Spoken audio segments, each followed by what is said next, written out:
Namaste.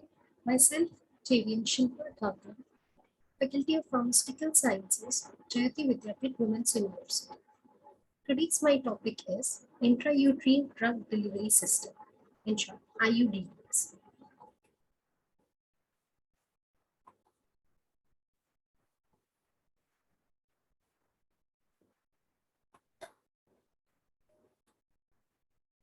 Introduction. There is a need to develop new and improved birth control methods that can be easy to use, having fewer side effects, and that do not require consistent daily application prior to every act of intercourse. Therefore, long-acting contraceptive methods have been designed to meet such requirements. These long-acting contraceptive methods, which eliminate the need for such daily activities and for some specific action at the time of coitus, are designed to meet this need. However, developing a contraceptive is a major challenge as new intrauterine drug delivery products, which are designed to provide improved methods for the prevention and treatment of gynecological conditions, improvements to birth control methods, and also higher levels of safety, user acceptability, compliance, quality of life for women, etc. Development of frameless intrauterine system is such an attempt to improve on the performance and acceptability of established intrauterine contraception methods.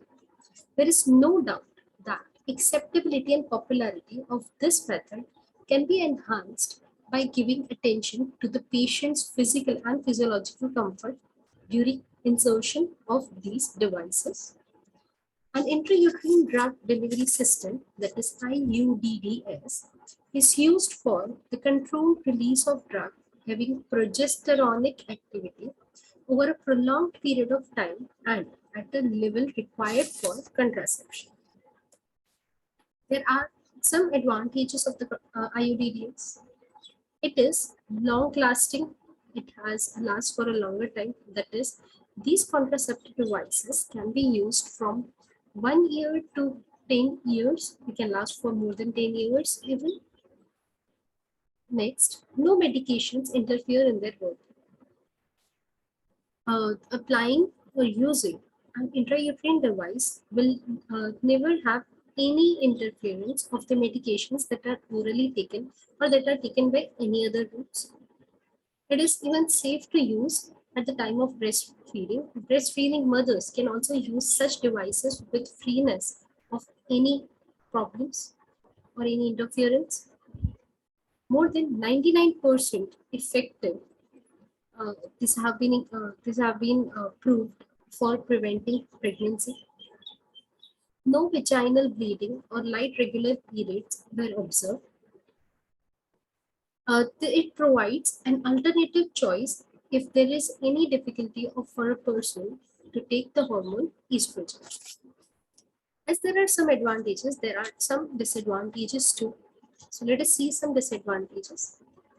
IUDDS is not useful in case of pelvic infection and if the uterus is not of the usual shape.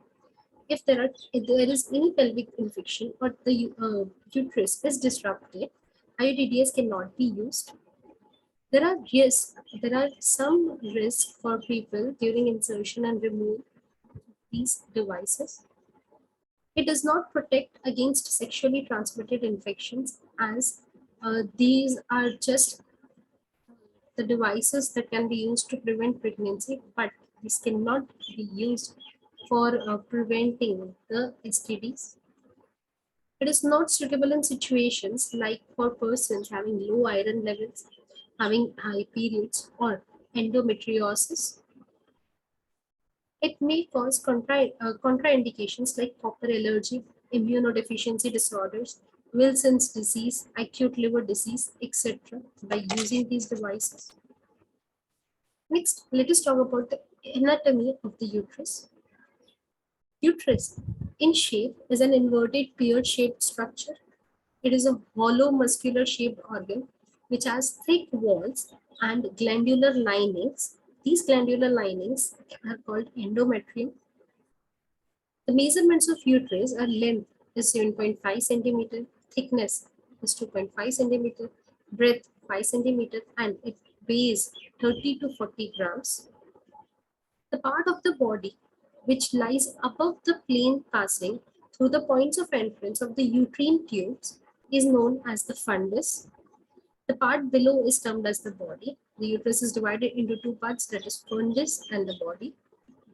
The body narrows towards the cervix, and a slight external constriction marks the juncture between the body and the cervix, and this juncture is known as isthmus. This is the diagram of the normal uterus. Here, let us talk about the fundus part.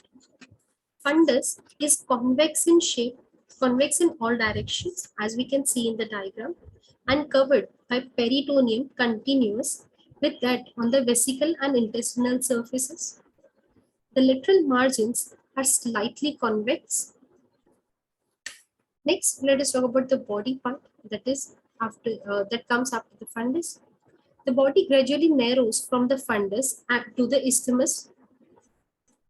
The vesicle or anterior surface is flattened and covered by peritoneum, which reflects the bladder to form the vesico-uterine excavation. Next comes the cervix. As we can see in the diagram, cervix is the lower constricted segment of the uterus. It is somewhat conical in shape, and its truncated apex directed downward and backward, but it is slightly wider in the middle than either above or below. Next, the structure of the uterus. The uterus is composed of three coats, like external or the serosa, the middle layer or the muscular, and the internal layer or the mucosal layer. Next, let us talk about the development of intrauterine devices. Intrauterine device is a small object which is inserted through the cervix and is placed in the uterus to prevent pregnancy. These devices are used that are placed in the cervix area, as we saw in the anatomy, and these devices, when placed in the cervix, are used for preventing pregnancy. These IUDs are small, flexible plastic frames. These IUDs have a small string that hangs from the vagina, lower part of the vagina. These string or these IUDs are totally unnoticeable during intercourse, and these IUDs can even last for 1 to 10 years, as we talked above. These IUDs work by first affecting the movement of eggs and sperms to prevent the fertilization. As these IUDs are present in the cervix area, these IUDs prevent or alter the movement of the eggs and the sperms that move in that area, and therefore they prevent the fertilization. Next, they can also act by changing the lining of the uterus and preventing implantation. As they are present in the uterus, cervix area and the uterus, so the lining of the uterus is somewhat changed by using these devices, and so as the lining is changed, implantation does not take place on the lining of the uterus. IUDs are 99.2 to 99.9% effective as a birth control devices, as it is shown by the readings. Next, let us see what is the time of using an IUD. When can an IUD be inserted? An IUD is an intrauterine device is usually inserted during a menstrual period when the cervix is slightly open and pregnancy is least likely. During a menstrual period, obviously pregnancy won't take place, as the wall is shedding already. So at that time the cervix is slightly open as compared to the other days. So it is the best time for inserting an IUD. There is a greater chance of expulsion if device is introduced early in the cycle because the uterus can squeeze the device back out.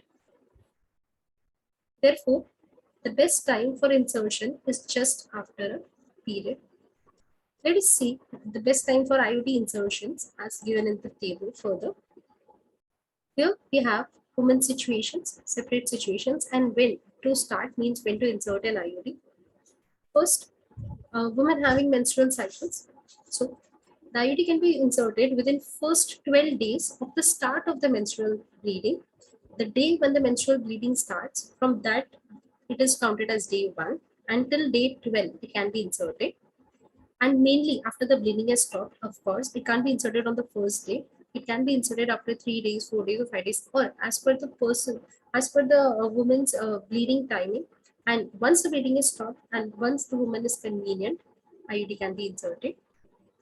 Next situation is after childbirth. After the childbirth, these IUD can be inserted instantly within 10 minutes of the delivery, or it can even be inserted within 48 hours after the childbirth, and it can also be inserted, if not possible after the childbirth for 10 minutes or 48 hours, it can also be inserted as early as 4 weeks after the childbirth. Next, if miscarriage or abortion occurs, then this IUD can be inserted immediately if there is no infection due to the miscarriage or due to abortion. Next, lactating mother or with lactation amenorrhea, the IUD can be inserted anytime, only if the mother is not pregnant. Last situation is when stopping any other method. If a person is using any other methods of birth control, if a person has to use IUD, so as soon as he stops one method, IUD can immediately be inserted. Next, let us talk about types of intrauterine systems. There are 3 types of intrauterine systems that are being used. One is copper-bearing IUDs. That is, these are made of plastic with copper sleeves and copper wire on the plastic, such as examples are TCU, that is copper, TCU 380A, and MNCU 375. Next is hormone releasing IUDs. As the name suggests, hormones, it is related to the hormones. Hormones are released. These are made of plastic and steadily release small amounts of progesterone or other progestin hormones such as LNG20 and progesterone. Third is inert or unmedicated IUDs. These are unmedicated, means no medication is present inside them. These are made of plastic or stainless steel only, such as Lepis Loop and Chinese stainless steel rings. Let us discuss about them one by one. First, let us talk about copper-bearing IUDs.